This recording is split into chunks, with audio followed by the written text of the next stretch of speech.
I'd like to introduce Don Hill, and he was the past president of OSCIA back in 1988. And Don is here tonight to provide us with a reflection on OSCIA's highlights over the 75 years of its existence.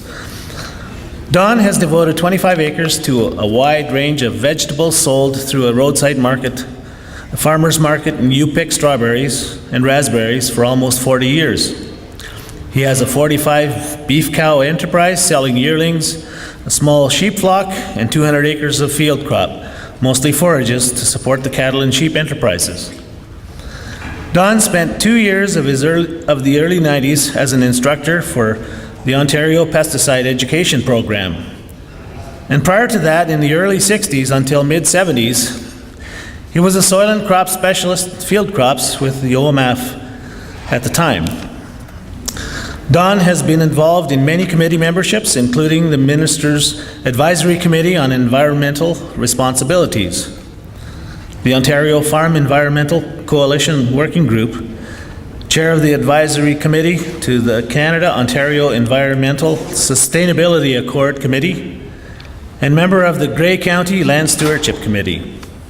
Furthermore, Don is a past president of Huronia branch of the Ontario Institute of Agrologists, the Grey County Federation of Agriculture, Grey County's Cattlemen's Association, the OSCIA, a board member of the Ontario Stockyards, the associate director of the Chatsworth and Sydenham Agricultural Societies, 4-H club leader, and directors of the Twin County Feeder Finance Co-op, Owen Sound Farmers Market Vendors Association, and Grey County's Pork Producers Association.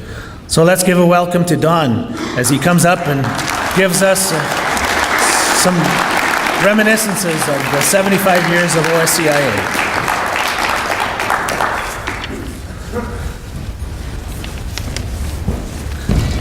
Welcome, Don. Thank you, Al. I brought a few notes with me, and I've since been informed that the rest of the program took a little longer than was expected, so I'm expected to take a little less time than was expected.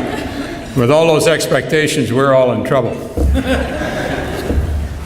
Alan Mole found out after he became a director of this organization and then a member of the executive that there are a lot of responsibilities that go with that job. And he soon found out that being from Northern Ontario was a little bit of a handicap because there's an awful lot of traveling to do. And to help make it a little easier, and because his wife wanted to see him awake sometime, he hired a driver to get him from one meeting to the next while he's making his presentations. So they're driving one night to Sault Ste. Marie. It's going to be an urban audience.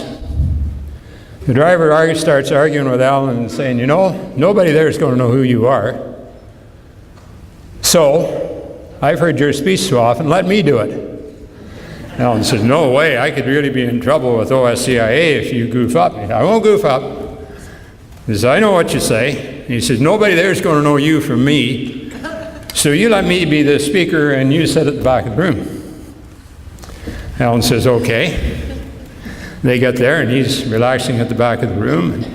The young lad is up at the front. He's doing really well. He's sailing right along and he's getting a little more wind in his sails all the time. And finally he gets to the end of the presentation and he said, and are there any questions? Alan just starts to shrivel. First question is just a real zinger. Alan says, what's he going to do now? And he stood there for a minute and he thought. He said, you know, I don't want to tell you, sir, that this is a very, very simple question, but I'm sure my chauffeur at the back of the room can answer it for you.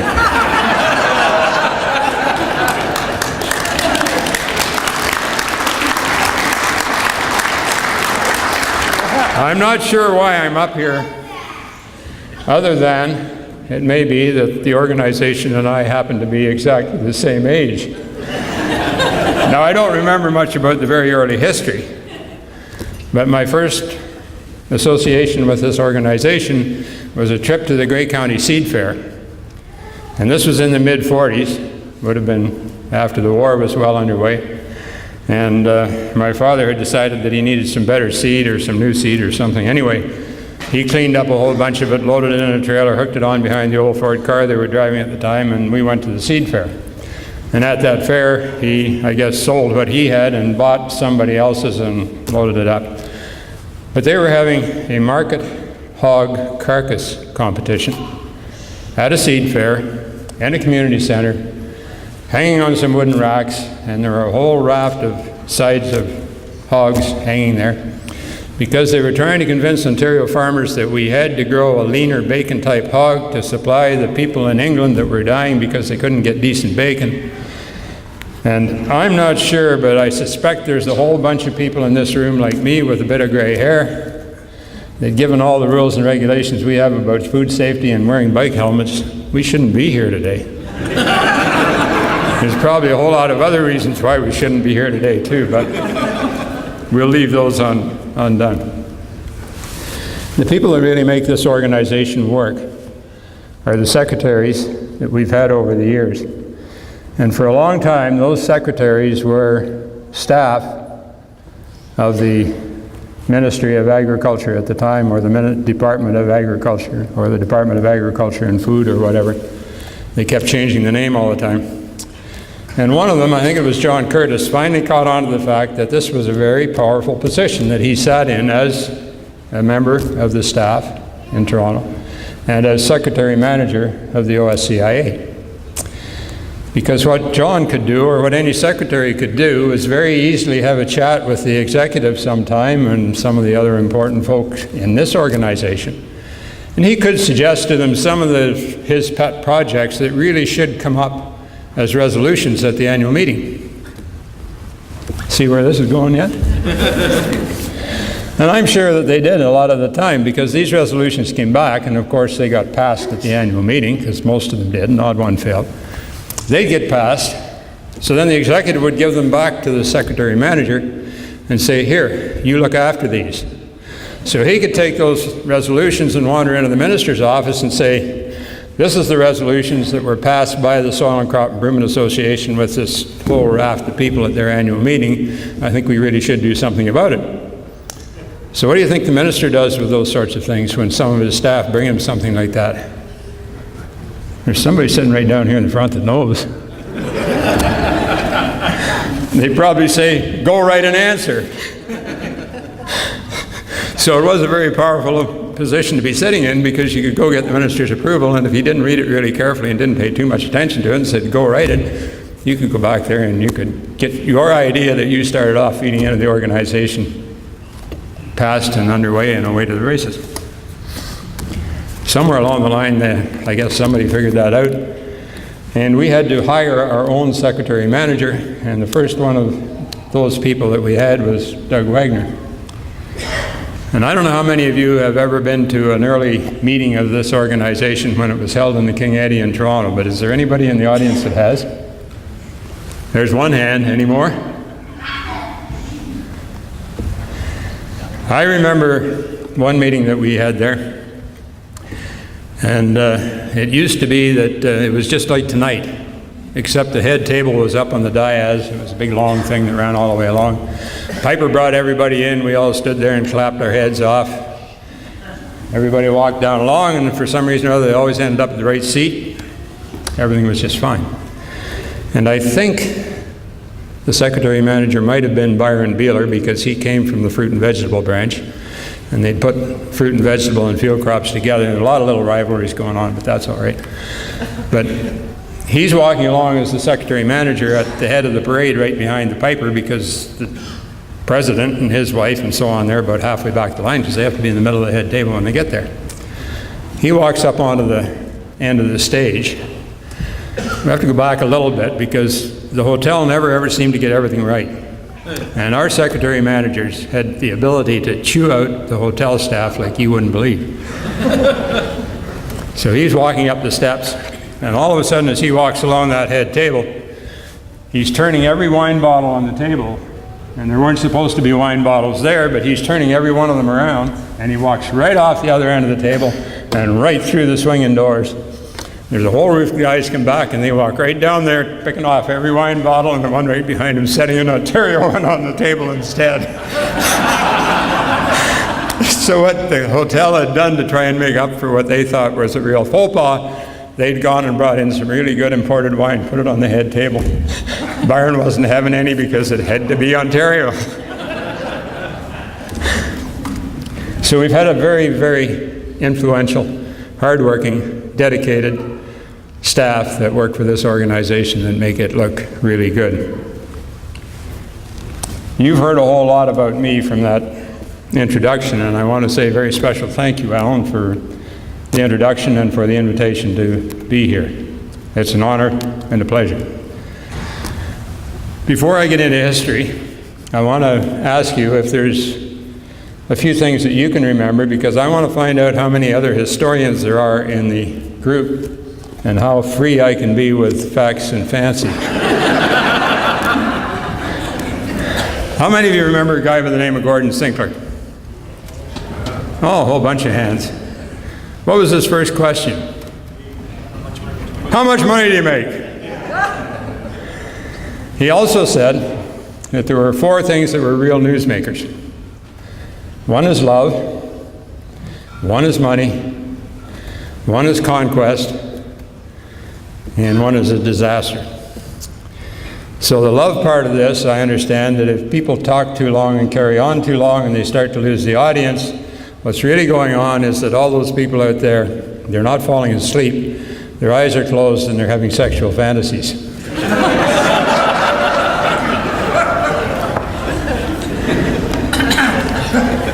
Money, that really makes a lot of good press. I guess in our case, as the recent crop prices and the money that we spend on renting land and buying resources. Then we come to conquests or victories. The victory is going to be if you can still be awake when I quit talking. And the disaster is going to be when I get knee-deep into history and forget what I'm talking about, which may happen. We have a motto for this organization that was accepted a long, long time ago, and I guess it's still in use. But there's a whole history book, and I read a lot of it just so I could act intelligent, but it's called 2 Blades of Grass Where One Grew Before. And I heard a very interesting discussion when I used to be a staffer with the ministry, and I had to attend every one of these annual meetings. And we were sitting, a group of us, some of us from the staff, some of the presidents and directors, and they were discussing this business of 2 blades of grass, and one of them had decided that if we did that, what he could see down the road was a day when there would be half as many farmers in Ontario as there were then. And if he were around today, he'd be more than right. A few years later, in the early 50s, they were discussing the same thing again.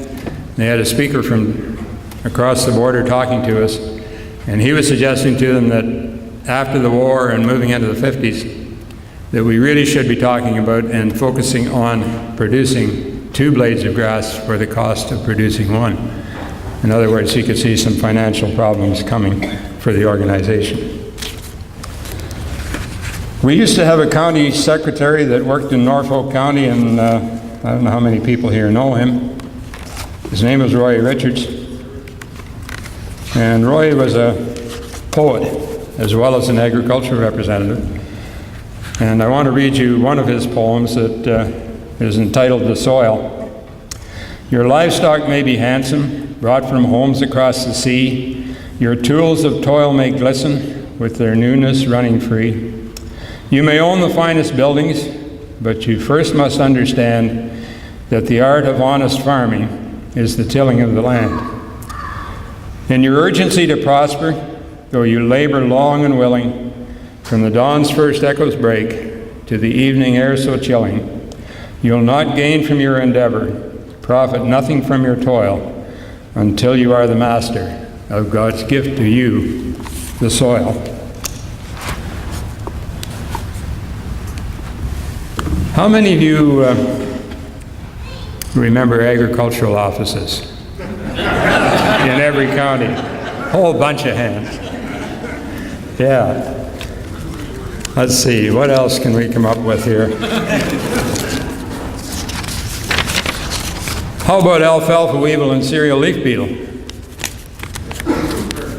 Back in the early 70s, they were two things that were going to wipe crop production in Ontario right off the map unless we found some way of controlling them. They sort of turned out to be no-shows because we started cutting alfalfa earlier and the alfalfa weevil didn't really become a pest. What happened to the cereal leaf beetle, I really have no idea. Barberry eradication. The other name for that program was wipe out maple trees because brush kill wasn't working very well and it had been found out to be a little bit dangerous, and somebody came up with a bright idea that you could use a product called Tordon. And then somebody else found out that if you were killing barberry and you happened to walk around with the lid off a bottle of Tordon and walked underneath a maple tree, it promptly lay down and died.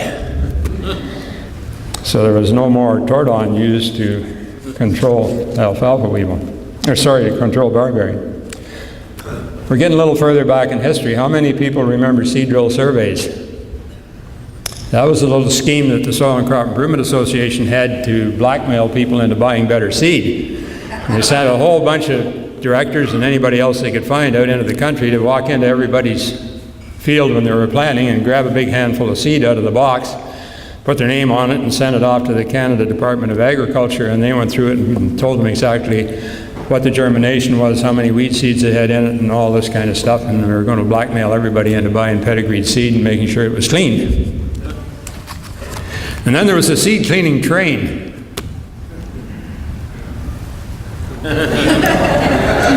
This was supposed to be a real gift to Northern Ontario. So they had a seed cleaning train that had all the equipment on it and a couple of guys to run it, and the CN and CP hauled it from place to place whenever they happened to be going that way anyway, and they'd set up on a siding and you could take your grain in and get it cleaned in the seed cleaning train. And they did something like 33 stops in 1 year in what they called Old Ontario at that time, and 18 stops in the north. Whether they made it all the way to Thunder Bay or not, Alan, I don't know.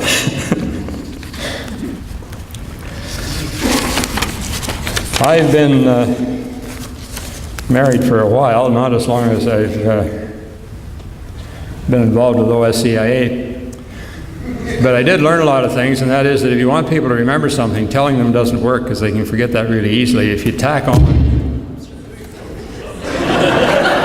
Sorry, sir. If you tack on some visual things, it lasts about twice as long as if you just heard it. So I'm going to try tacking on some visual things, and I assume that there's some button here that you push, and somebody said, don't touch the red one. Have we got a picture? No? One at 3 o'clock. I should have asked this question. 3 o'clock. Your first one starts with black. There we go. This might be about as well known as I ever get. And I think you know that I come from Grey County, but that's someplace in southern Ontario. And that is a map of southern Ontario. And I think that's the way most people look at it. But we have this crazy idea of looking at it this way. Anybody see an elephant?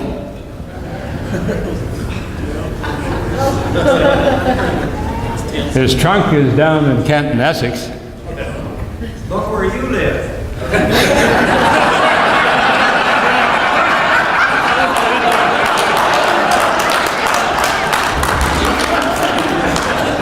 I'm going to ask you next year if you remember where we live.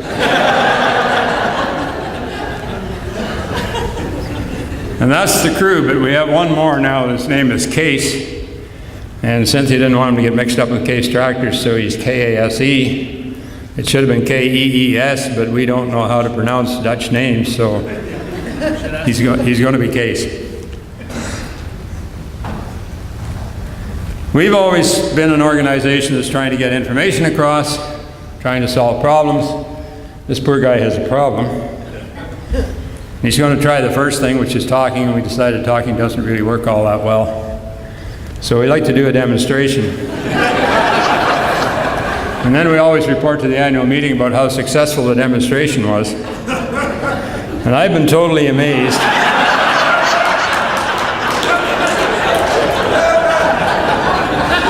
I've been totally amazed over the years listening to all the project reports that I've listened to from this organization, and in almost all cases, nothing is significant.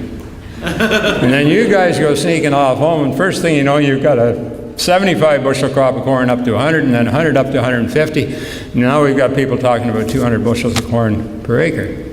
So somewhere along the line, something's working. I'm not sure what it is, but something's working, because we're getting there.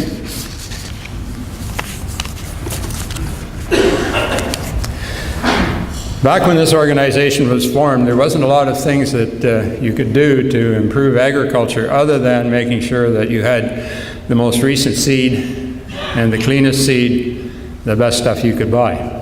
Anybody want to put a name on these two gentlemen? Jim Barry. Jim Barry. And the other one? Bill Taylor. Bill Taylor, the best dressed elevator inspector and weed inspector in the province that the province ever had. Bill always told us, I don't know whether it's right or not, he said he always carried a pair of coveralls in the trunk of the car when he was out doing his checkups on elevators. Said only had to get them out once. So he'd been in this establishment and decided there was something fishy going on, and the guy wasn't coming through. So Bill went out, took off the suit jacket, got the coveralls out of the trunk. So I didn't even have to put them on. So I think we do that sometimes too. We have some pretty wonderful exhibits and shows and things, and we do get the message across.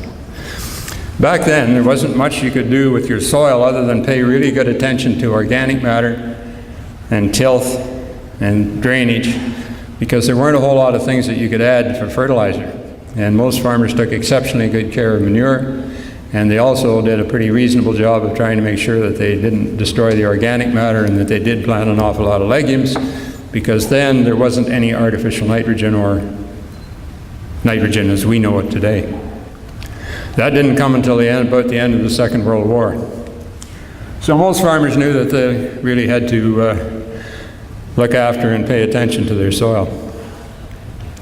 The other thing that was going on back when this organization was formed was that there was a big debate on about open pollinated and hybrid corn. And hybrid corn was just coming into Ontario, and there was a real push on to make sure that succeeded, and then we had the beginnings of the Seed Corn Growers Marketing Board. And Kent County actually put together a little book that's worth reading. It's called Pulling Tassels, so if you ever get your hands on it, have a look at it. The other thing they had was soil erosion, and we were all going to do something about soil erosion, because you lost too much when you lost your soil. Fertilizer didn't come along until the end of the war years, and if you could read the label on that bag, when I tried to get a magnifying glass on it, it said 0-20-20, because we didn't have any nitrogen source. And it was a while after that, maybe it's even 0-10-10, very low analysis fertilizer. People were really worried about it. They didn't have drills with fertilizer boxes on them, most of them. This is what they called a plow sole applicator, and it's on a 2-furrow plow, and it's dribbling a little bit of fertilizer. You can see the white stuff in the bottom of the furrow. And that was to make sure that it didn't damage the seed or cause any problems. When the Cockshutt 11 drill came along, it was an answer to everybody's prayers, because it had separate boxes. You didn't have to mix the fertilizer with the grain anymore. You knew how much you were putting on. And it even had a grass seed box or a forage seed box right down near the ground at the back, so that you could pretty accurately place the seed in rows. Grassland days were fantastic attractions back then, and this was coming into the war years, and they were important because the extension branch and the government were trying to convince them that they really needed to plant a lot more legumes in those pastures, and we needed the pastures, and we needed the beef cattle, and we needed the manure to grow crops, and we needed the meat for the war effort. So being trying to be very equal in my advertising, that says CKNX on the back of the tailgate. I had to do one for CFOS, which is Grey County. And again, these guys are all out in the pasture field having a big chat about how to produce better pasture crops. The guy standing at the end is a gentleman by the name of Tommy Cooper. And back in those days, the ag office was open till 12 noon on Saturdays. Tommy had a radio broadcast 30, 38, 40 miles north in Owen Sound, at 1 o'clock, and he made those broadcasts at 1 o'clock. And right after that, they delayed the lunch for the Kiwanis Club because he was a Kiwanis Club member, and right after his radio talk was over at the radio station, he'd beetle over to the Kiwanis Club and have his lunch, and he talked those guys into planting a whole bunch of pine trees up at a little place called Hepworth where the soil was really sandy and blowing away, and that became the Kiwanis Christmas tree effort, and it's still going on today. Now, how many people remember a Gestetner? Do you know what that is? Yeah. Whole bunch of hands. This guy could come into the ag office, say hi to the girls, put his stencil on the old Gestetner machine, and he'd stand there just winding her just as hard as she'd go with his foot going. And he'd run off the sale bills for the co-op cattle sale in Wyerton. And then when he got all done, he'd conscript anybody that was in the office to help him collate and staple the damn things. So into the boardroom you go, he'd lay all these piles out, 4 or 5 or 6 of them around the table, and then we'd run around the table after him, grabbing one sheet off each pile and stapling it, and then run around and do it again. And he never used the counter on that Gestetner, and I tell you, there were never more than 1 or 2 or 3 sheets left in any pile. How he could do it, talk to the girls, count at the same time, but he could. Okay, what else do we need to talk about here for a minute? That's it. We'll just keep right on going.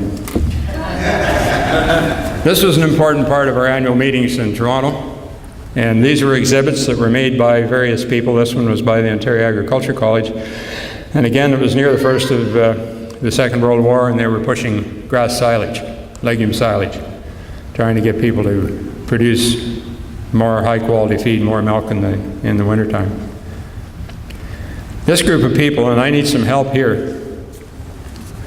Who is the gentleman on your right? The very interested-looking guy with his hands folded. Anybody know? No, this is, I should tell you what this is. This is a picture taken out at the exhibition grounds after the OSCIA had decided, the Ontario Crop Improvement Association had decided to go in with the farm machinery people to hold the annual meeting. Now, the gentleman on this end, the gentleman with the glasses and his hands behind his back, his last name is Sykes. I don't remember his first name. He's the guy that ran the show for Orfida. Anybody tell me what Orfida means? Who said that? There's a prize for it. That's one thing I really like about OSCIA. I've never seen anybody that could take OSCIA and make it into a word. You hear them try, they start off OSCIA, us, and they quit.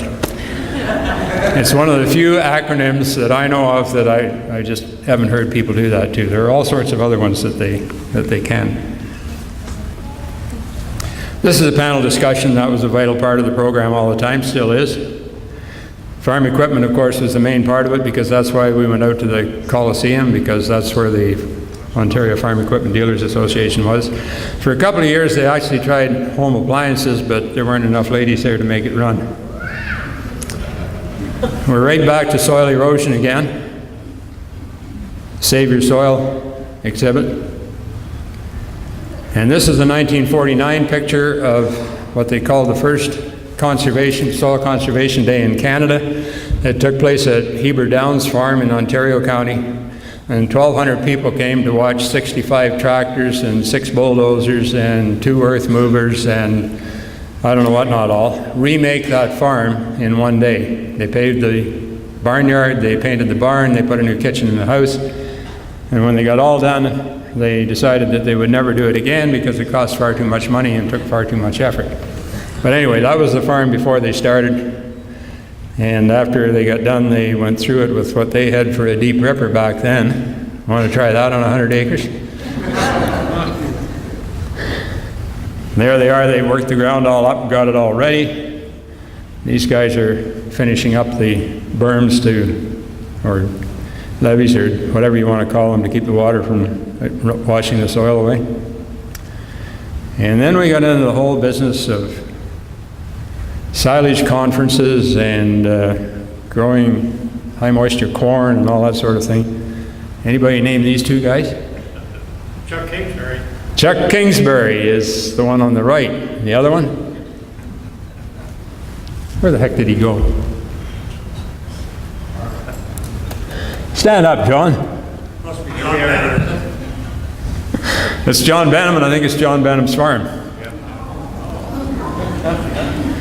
And this one I threw in there just because I think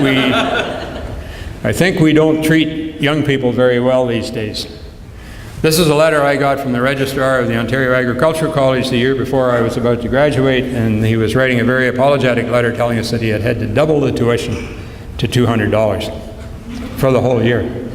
So when you look down at the bottom, you can find out that if you were a really careful student and didn't drink anything and didn't eat any more than they served you in the dining hall, you could get through that whole year for less than $400. The neat part about that was, at that time I was working for the Soils Department preparing county soil maps, and I could make enough money in the summer working for them to pay for my year at college. And kids just can't do that anymore. They should be able to. Damn, we've still got soil erosion, and now we're into stream bank degradation and awful mess. We had a program to fix it. Anybody know what it was called? Okay, we'll keep going. Still got soil erosion. But we do have alternate watering devices, and we do have stream crossings. We've got a couple of guys out here looking at something. I don't know whether it's bobolinks or the remains of soil erosion or the legumes in the bottom of a pasture or what.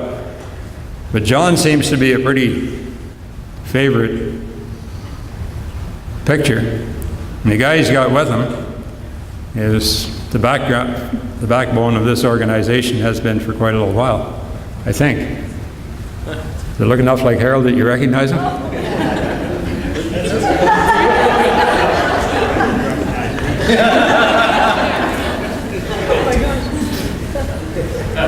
And now we're moving into the 80s, and that was that really, really difficult time when everybody was having trouble with their finances, and these three people are talking about the general problems and basically the agricultural finance problems that we had at that time.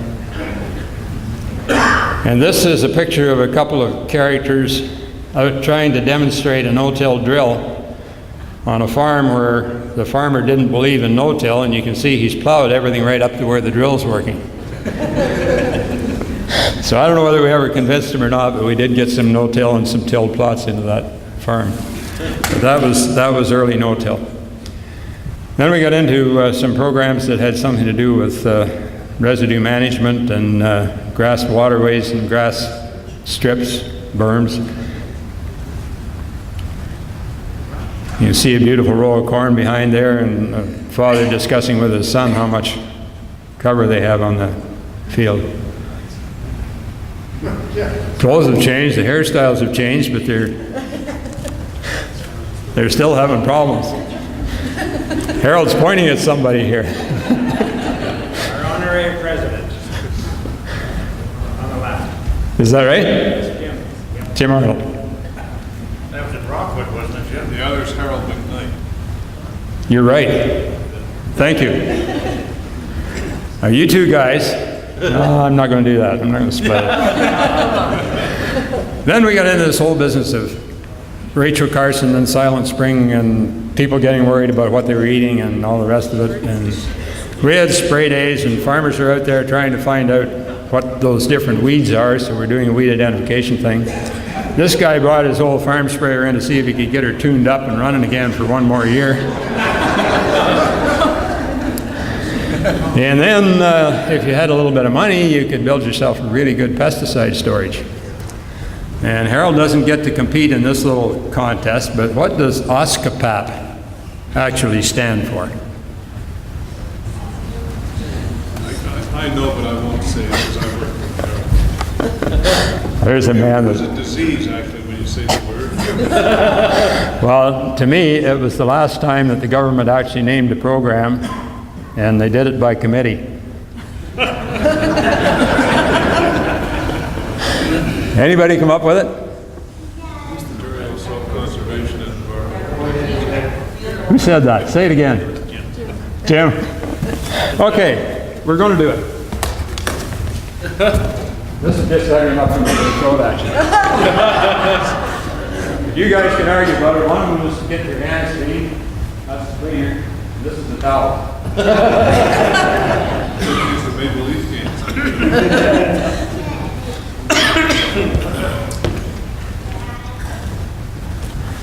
OSCIA 2 is a program that helps solve a whole lot of things. And of course, people still had to worry about calibrating their sprayers and scouting and checking things out. And a lot of them just gave up and said, okay, I'm going to hire somebody to do it. And I think maybe in a lot of cases that's been a real godsend as far as we're concerned in agriculture. Anybody recognize where this came from? Alice in Wonderland? This organization spent a long, long time debating and trying to figure out what we were doing and how we could get better support at the county level and how we could build a membership, and just one thing after another after another. And if I hadn't thrown this stuff all over the floor, we'll forget about it. The other thing that happened was that the government closed an awful lot of their offices at either the right or wrong time, depending on when you're looking at it. And really it opened up an opportunity for this organization to take over program delivery. And I think we've done a pretty good job of doing that. And that basically gets us into the 90s when we come out with the environmental agenda and then the environmental farm plan. On the other side, Ag Care came up with the grower pesticide safety program.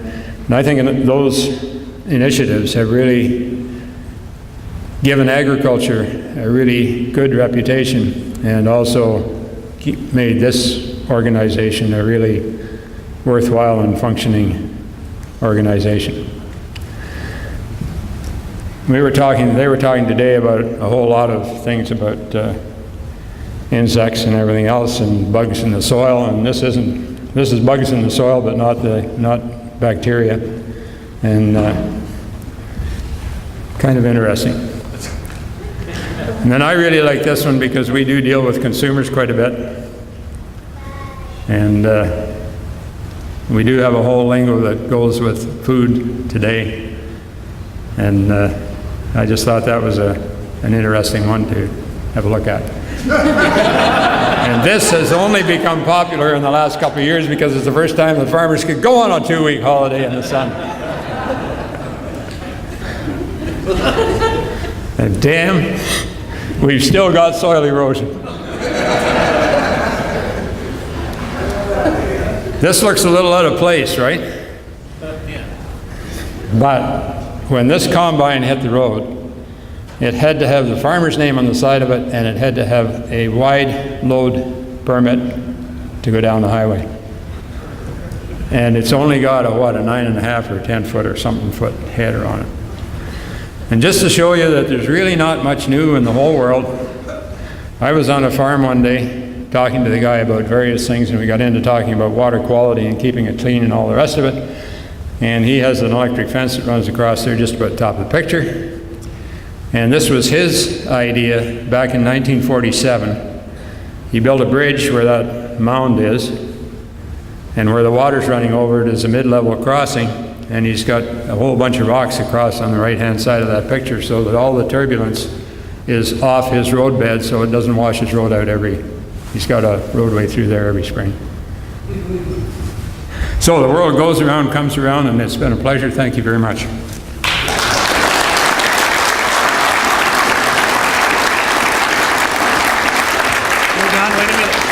Wait a second, Don. On behalf of the organization, we want to give you a token of our appreciation, and we thank you so much for the insights and the look that you uniquely have to be able to share with us tonight.